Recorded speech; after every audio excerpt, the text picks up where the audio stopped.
I have limitless imagination. Open thou my eyes, that I may behold wondrous things out of thy law. Psalms 119:18. The greatest satisfaction in using the law of life is in the consciousness that such a power is available, rather than in any use we make of it. For any particular use we make of it is a passing thing, whether it be healing oneself or others, or producing any other temporary good.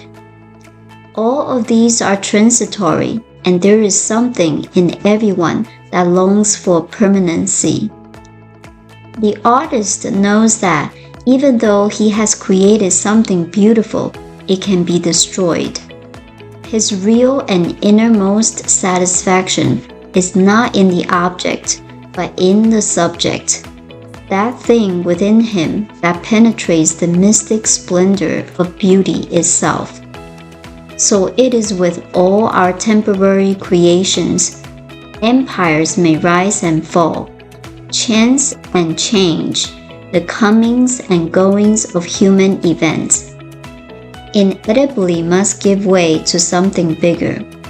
You are greater than the sum total of all the experiences you have had.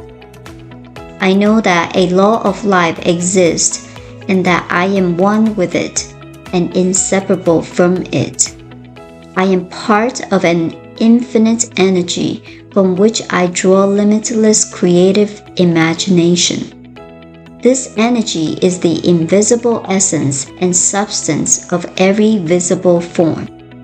Its nature is goodness, truth, beauty, and love, and that is my nature too.